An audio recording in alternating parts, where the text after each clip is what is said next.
2026년 1월 20일 화요일, 지금 당신이 이 화면을 보고 있는 이 순간 서방의 주요 금융 미디어들은 연준의 금리 결정이나 워싱턴의 사소한 정치적 스캔들에 대중의 시선을 묶어두고 있습니다.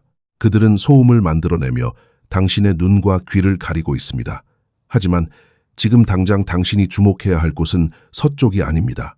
지구 반대편, 아시아의 경제 지반 아래에서 타이타닉호의 침몰과도 비견될 만한 거대한 지각 변동이 시작되었기 때문입니다. 이것은 주식시장의 조정이나 일시적인 경기 침체가 아닙니다. 이것은 우리가 지난 수십 년간 당연하게 여겨왔던 금융 시스템의 근간이 흔들리는 소리입니다. 우리는 그동안 시장의 고래들을 추적해왔습니다. 중앙은행의 금 보유량을 계산했고 헤지펀드의 숏 포지션을 분석했습니다. 하지만 우리는 가장 거대하고 가장 위험하며 지금 이 순간 가장 절박한 괴물을 간과하고 있었습니다. 그것은 바로 14억 인구의 공포에 질린 예금입니다. 오늘 아침 베이징에서 발표된 최신 은행 데이터는 전 세계의 은 공매도 세력을 영원히 잠 못 들게 만들 충격적인 숫자를 공개했습니다. 그것은 중력마저 왜곡시킬 정도로 거대한 숫자입니다. 현재 중국 가계가 은행 예금으로 보유하고 있는 현금의 총액은 22조 달러에 달합니다. 다시 한번 말씀드리겠습니다. 22조 달러입니다. 이 돈은 정부의 부양책 자금이 아닙니다.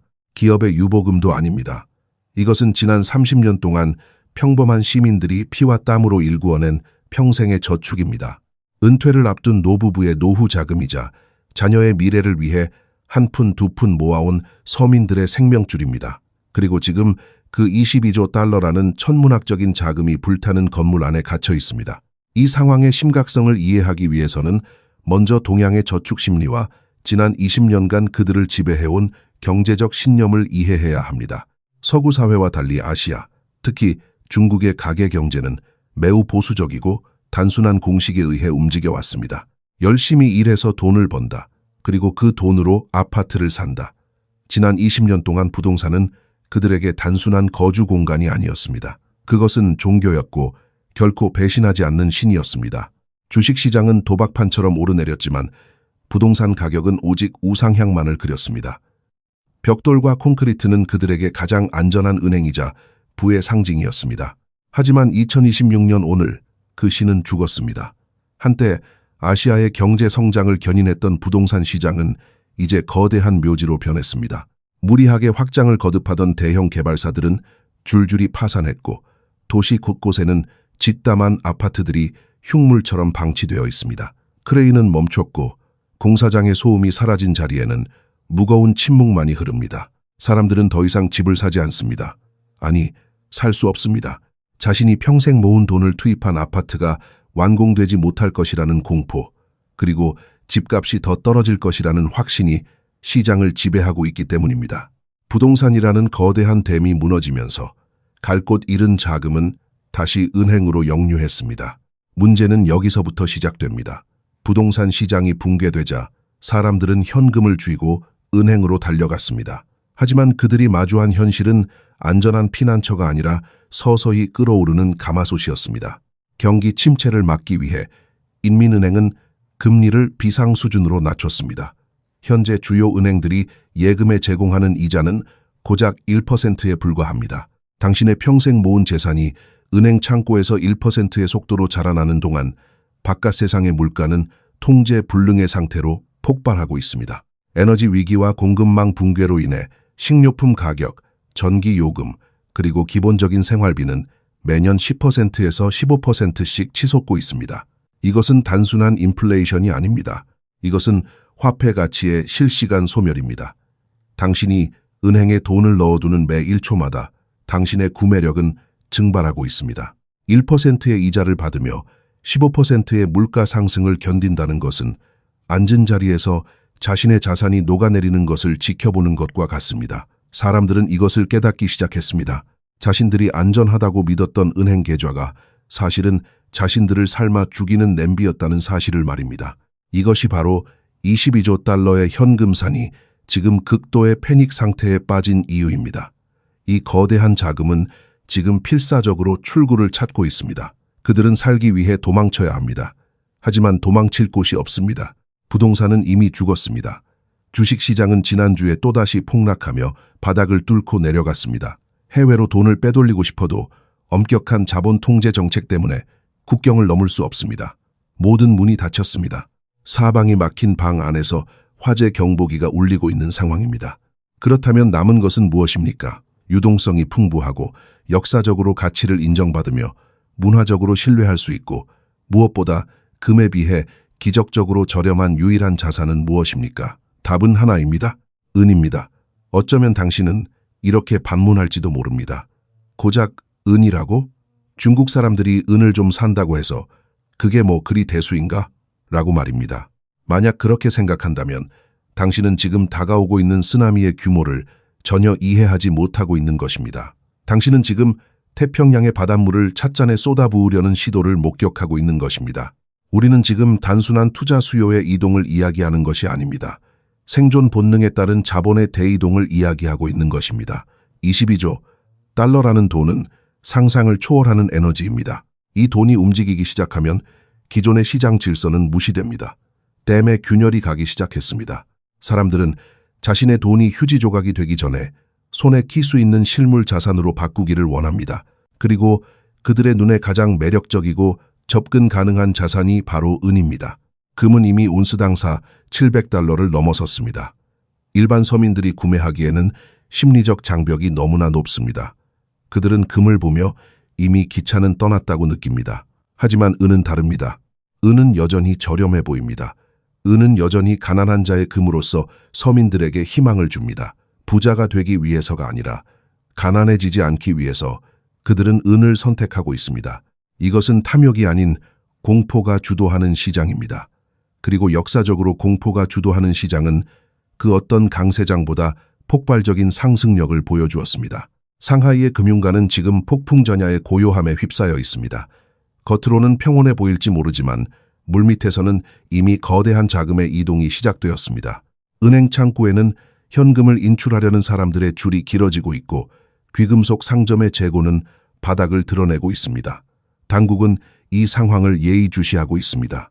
그들은 22조 달러의 자금이 은행 시스템을 이탈하여 실물 시장으로 쏟아져 나올 때 발생할 파괴적인 결과를 누구보다 잘 알고 있습니다. 그것은 통화 시스템의 붕괴를 의미하기 때문입니다. 이제 우리는 이 거대한 자금이 좁은 시장으로 진입할 때 발생할 물리적 충돌에 대해 이야기해야 합니다. 이 12조 달러, 대 800억 달러. 이것은 다윗과 골리앗의 싸움이 아닙니다. 이것은 코끼리가 개미굴로 들어가려는 것과 같습니다.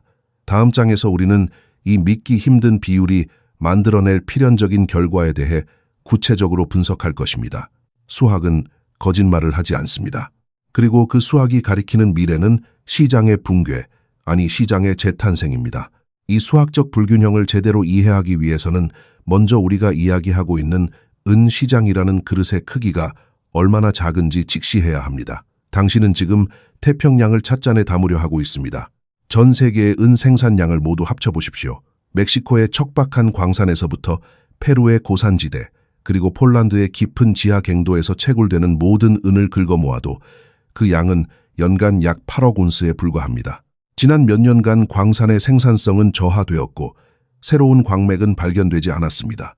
지질학적 한계에 봉착한 공급은 더 이상 늘어날 기미가 보이지 않습니다. 계산기를 두드려 보겠습니다. 현재 은 가격을 온스당 100달러라고 가정해 봅시다. 이것은 현재의 과열된 시장 상황을 반영한 관대한 수치입니다. 연간 생산량 8억 온스에 100달러를 곱하면 전 세계 은 시장의 연간 총생산 가치는 고작 800억 달러입니다. 이것이 전부입니다. 지구상의 모든 광부들이 1년 365일 쉬지 않고 일해서 만들어낸 결과물이 애플이나 마이크로소프트 같은 거대 기술, 기업의 현금 보유고보다도 적은 800억 달러라는 것입니다. 이제 이 초라한 숫자를 중국의 은행 계좌에서 잠자고 있는 22조 달러라는 괴물과 비교해 보십시오. 22조 달러, 대 800억 달러. 이 비율을 머릿속으로 그려보십시오. 이것은 경쟁이 아닙니다. 이것은 재앙입니다. 만약 22조 달러의 중국 예금 중 단 1%, 아주 보수적으로 잡아서 겨우 1%의 자금만이 은행 시스템의 붕괴를 피해 은 시장으로 피신하기로 결정했다고 가정해 봅시다. 이 12조 달러의 1%는 이 200억 달러입니다. 이 돈이 시장에 진입하는 순간 어떤 일이 벌어지겠습니까? 이 200억 달러라는 매수세는 전 세계 연간은 공급량 전체 가치인 800억 달러의 거의 3배에 달합니다. 다시 말해 중국 인구의 극소수만이 움직여도 지구상에서 1년 동안 생산되는 모든 은을 3번이나 통째로 사들이고도 남을 돈이 시장에 쏟아진다는 뜻입니다.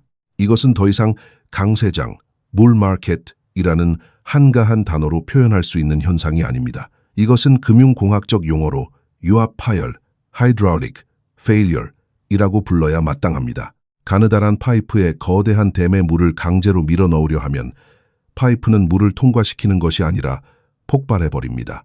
지금 은시장이 직면한 운명이 바로 그것입니다. 가격이 오르는 것만으로는 이 압력을 해소할 수 없습니다.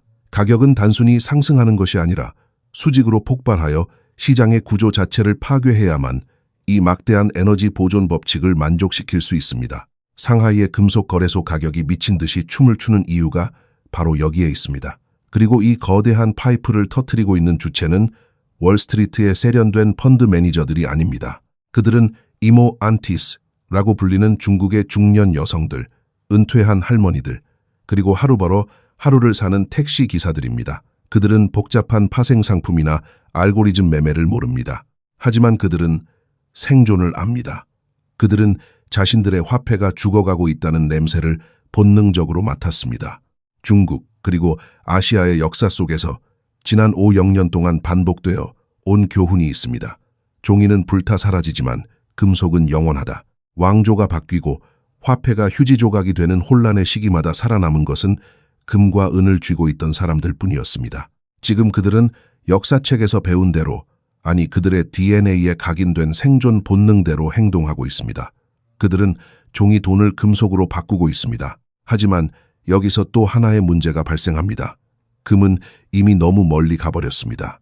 금값은 사상 최고치를 경신하며 온스당 700달러라는 일반 서민들이 범접하기 힘든 성벽 위로 올라가 버렸습니다. 평범한 노동자가 월급을 털어도 금화 한 뼘을 사기가 버겁습니다.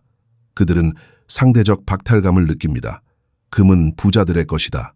우리는 기회를 놓쳤다. 그렇다면 남은 선택지는 무엇입니까? 은입니다. 은은 여전히 저평가되어 있습니다. 은은 여전히 그들에게 손을 내밀고 있습니다. 그래서 22조 달러의 눈먼 돈은 가장 저항이 적은 경로를 따라 흐르고 있습니다. 마치 물이 낮은 곳으로 흐르듯 거대한 자본의 해일이 백색 금속을 향해 쏟아지고 있는 것입니다. 이것은 투자가 아니라 도피입니다. 그리고 도피하는 군중만큼 무서운 매수세는 세상에 존재하지 않습니다. 상하이의 거리를 걸어보면 이 열기를 피부로 느낄 수 있습니다. 찻집에서, 시장에서, 심지어 택시 안에서도 사람들은 은 이야기를 합니다. 어디 가면 실물을 구할 수 있나? 내일이면 가격이 더 오르지 않을까? 이 불안감은 전염병처럼 번져나가고 있습니다. 당국은 이 현상을 감지했습니다. 그들은 이 자본 도피가 무엇을 의미하는지 너무나 잘 알고 있기에 공포에 떨고 있습니다. 만약 인민들이 위안화를 버리고 은을 선택한다면 그것은 곧 국가 통화에 대한 불신임 투표이자 체제에 대한 도전이기 때문입니다. 그들은 이 사태를 막아야만 했습니다. 경제를 고치거나 금리를 올려서 화폐 가치를 방어하는 전공법을 택했어야 했지만 그들은 그렇게 하지 않았습니다. 아니, 할 수 없었습니다. 이미 망가진 경제에서 금리를 올리는 것은 자살 행위나 다름없기 때문입니다. 그래서 그들은 가장 손쉬우면서도 가장 어리석은 방법을 택했습니다. 그들은 시장을 공격했습니다. 열이 난다고 해서 온도계를 깨부수는 것과 같은 짓을 저지른 것입니다. 바로 어젯밤 상하이 선물 거래소에 내려진 새로운 명령이 그 증거입니다. 이것은 단순한 규제가 아닙니다. 이것은 시스템이 통제력을 상실했다는 비명소리입니다. 상하이 선물 거래소 SHFE에 내려진 이 새로운 명령, 즉 알고리즘 거래 금지 조치는 단순한 시장 규제가 아닙니다. 이것은 중앙 통제 시스템이 비명을 지르고 있다는 명백한 증거입니다. 정부가 가격 상승을 막기 위해 컴퓨터에 전원을 뽑아야만 하는 상황에 이르렀다면 우리는 이미 끝이 가까워졌음을 직감해야 합니다. 상하이의 규제 당국자들은 바보가 아닙니다. 베이징의 고위 관료들은 저 지평선 너머에서 밀려오는 22조 달러의 쓰나미를 우리만큼이나 명확하게 보고 있습니다. 그들은 만약 그 거대 자본의 아주 작은 일부라도 은선물 시장을 강타하게 된다면 상하이 거래소가 단순히 상승하는 수준을 넘어 증발해버릴 것임을 알고 있습니다.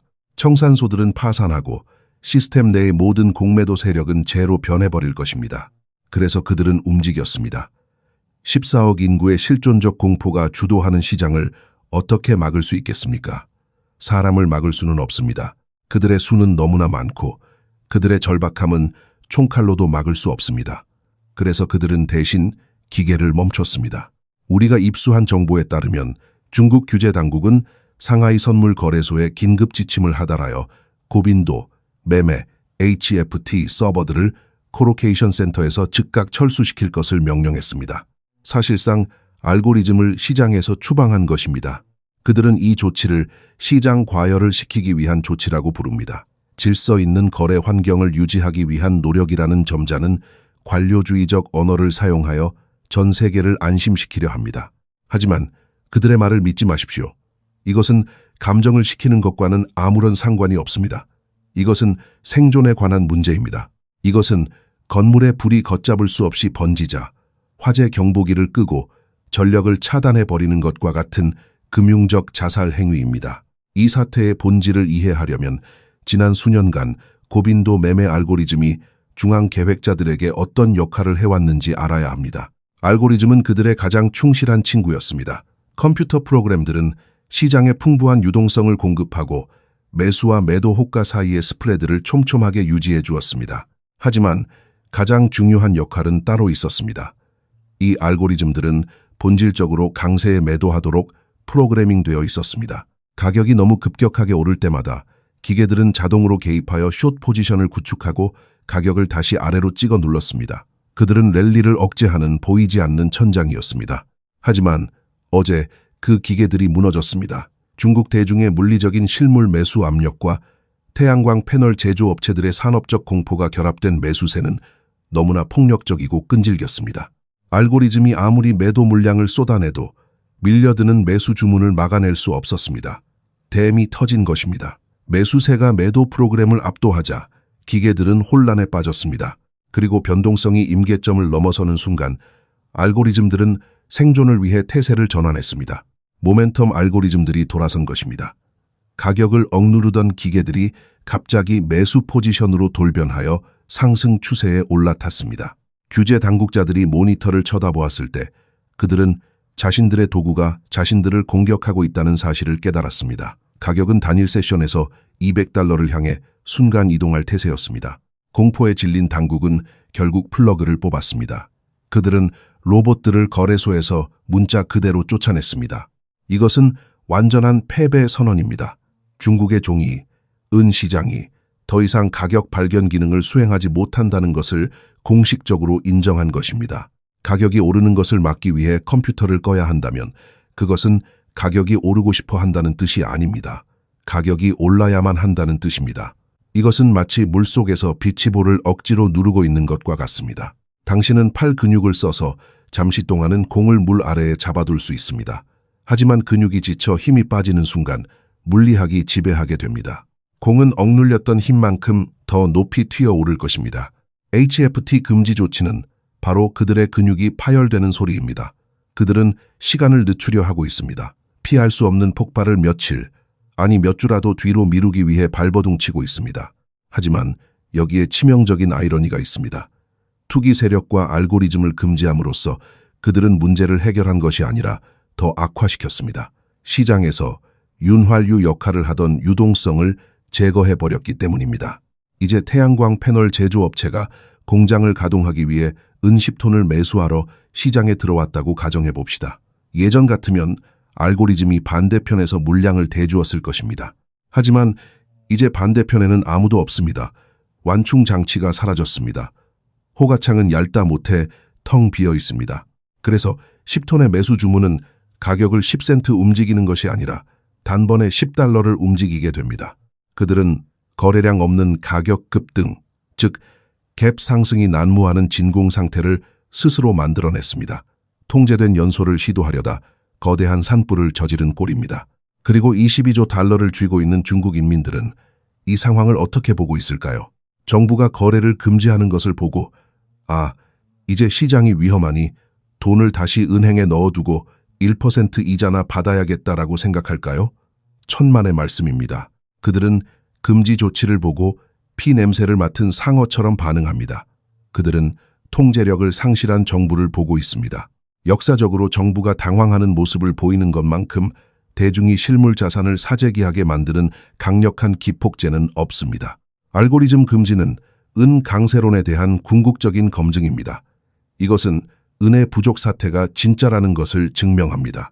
이것은 현재의 공식 가격이 오직 강제력에 의해서만 유지되는 거짓말이라는 것을 증명합니다.